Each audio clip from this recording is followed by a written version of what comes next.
뵙게 되어서 반갑습니다. AI 시대에 대한 주제는 사실 인기 있는 주제가 아니에요. 특히 저희 학교 같은 경우도 굉장히 장로회 신학대학교에서 AI 관련 과목을 개설을 하면 금방 마감될 것 같지만 그렇지 않습니다. 왜 그런 줄 아세요? 어느 정도 학생들이 쓸 수 있기 때문에 그렇습니다. 어느 정도 쓸 수 있고, 물론 이제 무슨 일반 대학 학생들처럼 뭐 98% 이상이 뭐 쓰거나 그렇지 않아요.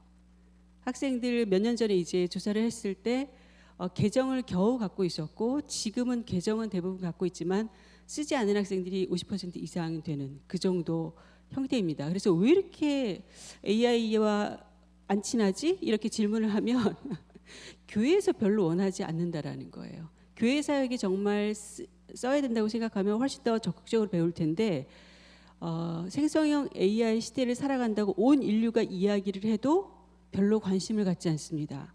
그런데 이 상태가 가장 위험한 것 같아요. 모든 사람들이 기술에 매개되어 있는데 기술에 대해서 굉장히 냉소적인 태도를 견지하고 있다라는 거예요. 그것이 왜 위험한지를 한번 이야기를 한번 해볼 텐데요. 저는 이 주제에 대해서 한기총회에서 관심을 가지고 책을 내고 또한 이렇게 고민을 나눌 수 있는 기회를 주신 거에 대해서 굉장히 감사를 드리고요. 이 자리에 오신 분들도 저는 굉장히 대단하다고 생각합니다. 왜냐하면 이 주제가 굉장히 쉬운 주제는 아니지만 굉장히 중요한 주제가 되기 때문입니다. 우리가 얼마 전에 코로나 팬데믹을 겪으면서 우리가 이런 경험을 하셨을 것 같아요. 예배를 온라인 예배를 드리면서 내가 진짜 예배의 참여자인가 아니면 관람객인가 이런 혹시 고민을 하지 않으셨어요? 어떠셨어요? 막 어느 때보다 바르게 앉아야 될 것 같고 몇 주간은 그러다가 점점 자세가 흐트러지잖아요. 이런 것들을 보면서 이렇게 이 브라운관을 통해서 예배를 드리는 것이 굉장히 불편함을 느끼면서 하는 그 시기가 있었거든요. 온 성도가 그런 어떤 시기를 거쳤는데, 사실 우리가 사람들이 볼 때는 예배 참여자이지만 관람객처럼 보이는 시선들을 우리는 많이 갖고 있다라는 거예요. 여기 제가 안 넘어가는데요. 꺼졌을까요? 네. 제가 제미나이에게 부탁해서 내가 이런 이제 스토리를 이야기할 거니까 이야기를 만들어줘 하고 요청을 해서 제미나이가 이제 만들어준 스토리입니다. 스토리고 제가 이제 수정한 건데요. 원래 이게 영상 이 보이스까지 다 나오는 겁니다. 그 다음 장을 보시면 자, 홀로라는 초등학생 아이가 있어요. 그 다음에 오지랖 교사가 있습니다. 찬양단 이제 선생님이에요. 고단의 이 집사님은 갓 이제 출산을 해서 교회에 너무 오고 싶지만 아기 때문에 올 수 없고 집에서 이제 브라운관을 통해서 예배를 드려요. 이 홀로라는 초등학생 아이는 이 일산 지역에 이제 처음으로 이사를 와서 친구가 없어요. 가서 대면 예배를 드리기에는 조금 자신이 없기 때문에 온라인을 통해서 태블릿으로 이제 AI 신앙 튜터에 맞춰서 맞춤 설계된 이제 말씀을 탐험하고 나름대로 신앙생활을 하는 아이입니다. 가상교회학교에서 아바타 친구들과 함께 예배를 드리지만 어렸을 때부터 이제 모태신앙 속에서 자라났기 때문에 이렇게나마 신앙생활을 유지하는 것이 그나마 나은 아이예요. 근데 오지랖 선생님은 뭐냐면 우리 반 아이인 이제 홀로가 이 태블릿 속에서 예배를 드린다라는 걸 인식하고 있어요. 그러니까 여기서 이제 오프라인에서 찬양을 하고 할 때도 그 홀로를 생각하면서 훨씬 더 큰 동작으로 아이가 좀 인식할 수 있게끔 배려를 하면서 홀로의 이름도 불러주고 한다라는 거예요. 또 고단의 이 집사는 첫 아이를 낳고 교회에 나가기 어려워졌어요. 아기를 돌보면서 교회 앱으로 부모를 위한 오늘의 묵상을 확인하고 밤에는 아이와 함께 비실 시간으로 이제 유아 예배 영상을 통해서 예배를 드린다라는 거예요. 이런 것이 우리의 어쩌면 미래 교회의 어떤 학교의 모습이 될 수 있다라는 겁니다.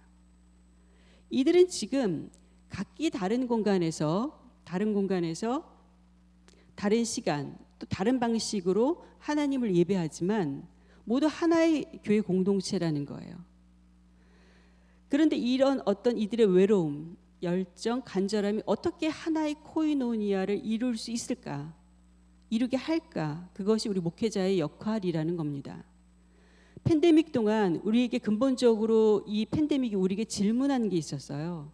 제가 지금 AI에 대해서 강의를 하고 있지만 사실은 결국은 어떤 문제로 귀결이 되냐면 교회가 무엇이냐로 귀결될 수밖에 없습니다.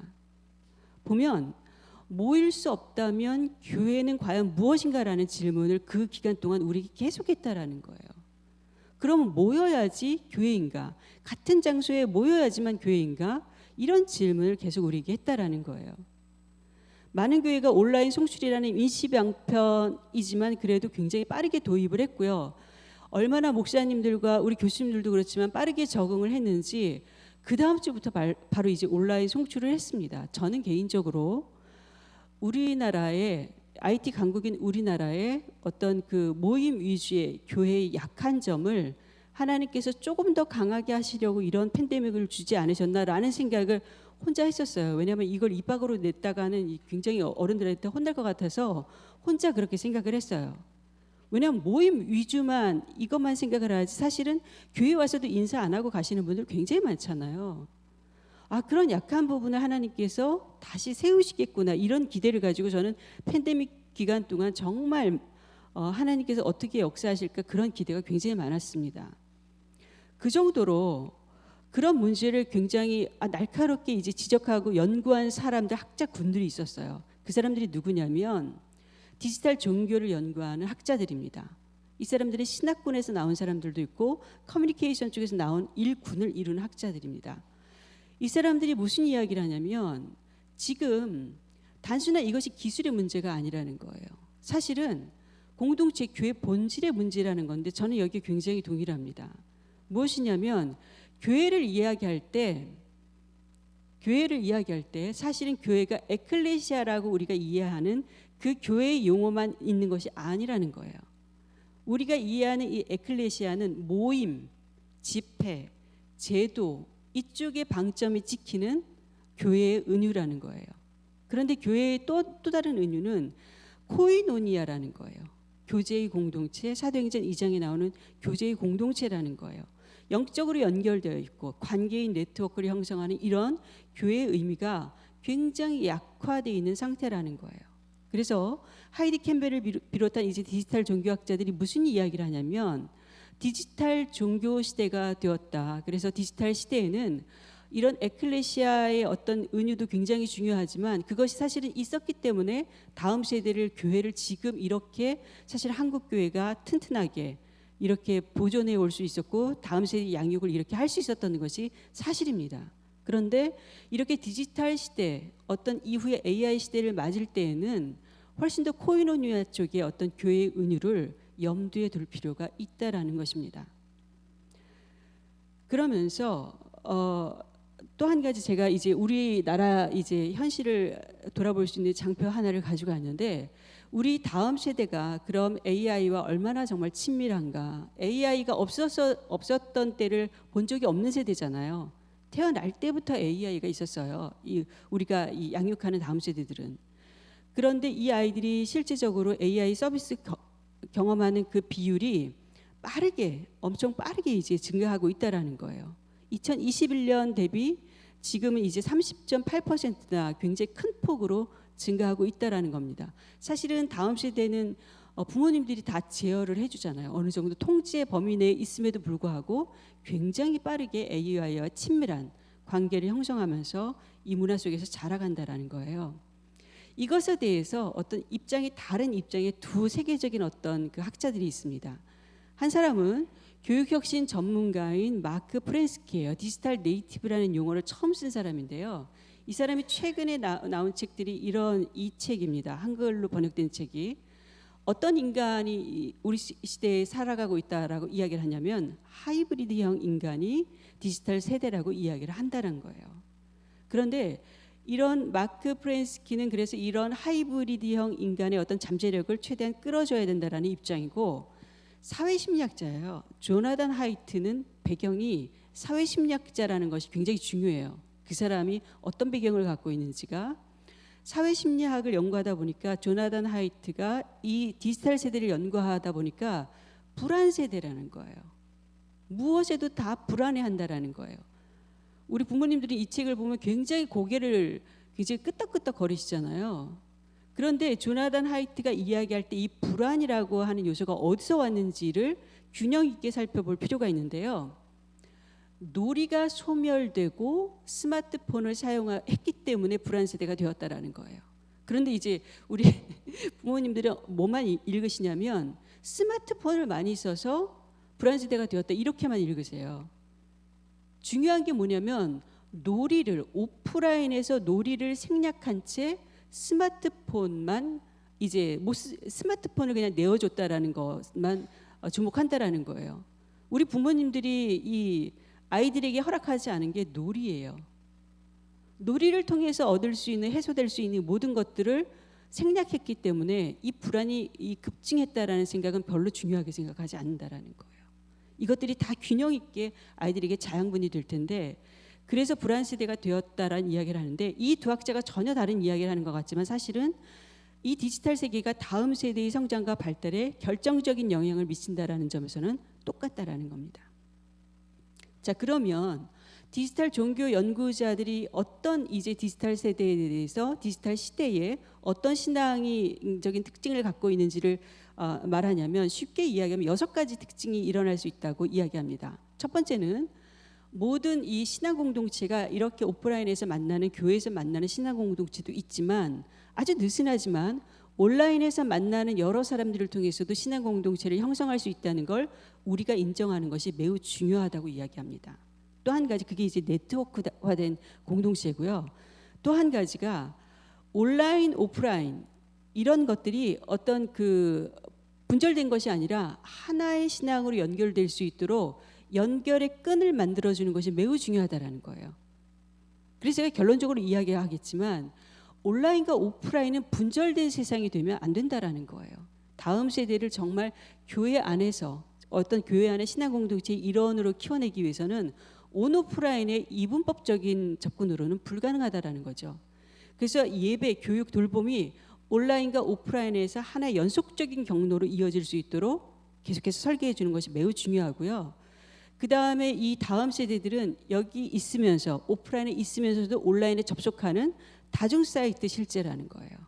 그런 점들을 고려해서 학습 활동을 설계하는 것이 매우 중요하고 그런 가운데 무엇이 달라져야 되냐면 우리 안에 중앙 집중적으로 되어 있는 목회자 혹은 교사에게 집중되어 있는 모든 권위들을 분산화시키는 것이 그래서 수평적 리더십이라는 이야기 하잖아요. 분산화시키는 것이 매우 중요하다라는 겁니다.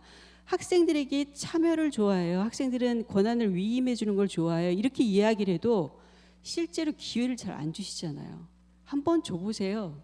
정말 예측 불가능하다고 하는 중학생들에게 주시면 정말 어른들이 내놓지 못하는 기도 제목을 내놓습니다. 정말 세상을 구원할 수 있는 정말 기도 제목을 내놓는다라는 거예요. 기회를 우리가 생각보다 주지 않습니다. 자, 그러면서 재미있는 이야기를 하는데 디지털 종교학자들이 예를 들어서 여기서 카메라를 잡고 있는 분이 있잖아요. 그런 카메라를 잡고 있는 분은 말씀을 전하는 목회자만큼 그 권한을 갖고 있다라고 하는 재미있는 얘기를 해요. 그분이 무엇을 클로즈업하고 편집하느냐에 따라서 말씀의 모양새가 달라지기 때문에 그분도 굉장히 권한을 갖고 있다라는 재미있는 이야기를 하고 알고리즘도 또한 예를 들면 인스타 인플루언서도 굉장히 중요한 권위자가 될 수 있는 시대를 맞이하고 있다라는 겁니다. 그것들을 다 우리가 인정할 때 교사는 그럼 어떤 역할을 하느냐?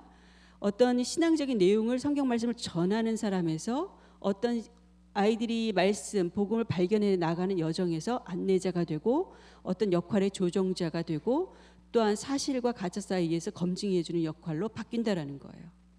그러면서 또 한 가지 중요한 거 어떤 것들 학생들이 어떤 것들을 해줘야 되냐면 학생들의 스몰톡 있잖아요. 학생들이 예를 들어서 여기서 오늘 굉장히 특별한 걸 했어요. 로고스 교회에서 오늘 특별하게 다음 세대를 위해서 무슨 어떤 행사를 했으면 학생들이 그것들을 이야기할 수 있도록 온라인에서 그것들을 이야기할 수 있도록 판을 벌려주는 것이 매우 중요하다라는 겁니다. 학생들이 온라인에서 무언가 작은 거 우리 교회에서 일산 로고스 교회에서 무엇을 했어라고 이야기하는 것들이 굉장히 어떤 복음을 폭증시킬 수 있는 굉장히 좋은 어떤 소스가 된다라는 거예요. 목회자 유튜브 플랫폼 가보시면 제가 유튜브 기독교 플랫폼들을 한번 랭킹 조사를 저보다 한번 전수 조사한 적이 있었거든요. 기독교 콘텐츠가 없어요. 예를 들면 B 이상 올라가는 콘텐츠가 없어요.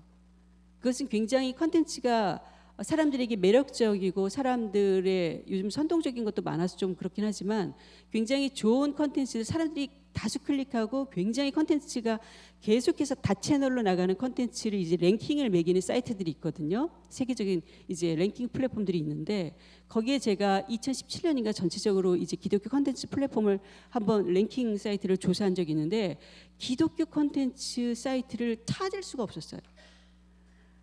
대표적으로 찾은 이제 그 교회가 연세중앙교회, 거기는 모든 채널로 이거 콘텐츠를 내보내더라고요. 그런데 문제는 뭐냐면 통째로 내보내요. 모든 예배를 통째로 내보내면 그것이 우리한테는 매력적일 수 있어도 믿지 않는 사람들에게는 너무 매력적이지 않죠. 그런 것들. 그래서 저는 사실은 코로나 때 많은 교회에서 어떤 형태로든 콘텐츠를 온라인화 할 때 되게 잘 됐다. 여러분 그런 랭킹 사이트에 어떤 게 올라가는 줄 아세요? 2단, 사이비. 저는 그게 기독교인 줄 알았어요. 그 사이트가. 몰몬교. 이런 사이트가 전부 다 상위에 랭크돼 있습니다. 이런 것들에 대해서 기독교가 조금 더 어떤 자성의 목소리가 있어야 되지 않을까 싶습니다. 학생들이 인스타나 SNS에서 올리는 어떤 체험적인 어떤 자기 서사의 어떤 기독교적인 이야기를 하면서 신앙이 발전해 간다라는 거예요. 거기에 누군가가 댓글을 달고 좋아요를 달 때 신앙이 형성되어 간다라는 거예요. 그래서 그게 매우 중요하다라는 겁니다. 또 한 가지, 그러면서 그렇게 어떤 체험적인 이야기들을 할 때, 그러면서 그 어떤 이야기를 또 격려받을 때 어떤 진짜 어떤 종교성을 본인이 체험했다고 느낀다라는 거예요. 그래서 누군가가 느껴보세요 하는 게 아니라 본인들이 체감했다고 느끼는 그 느낌들이 매우 중요하기 때문에 그것들을 인정해 주는 것이 우리의 몫이라는 겁니다. 그래서 제가 자세하게 시간이 생각보다 많이 가서 자세하게 설계하는 틀도 이게 교육공학적인 사실 접근인데요. 어떻게 설계하라는 것을 제가 자세하게 써놨습니다.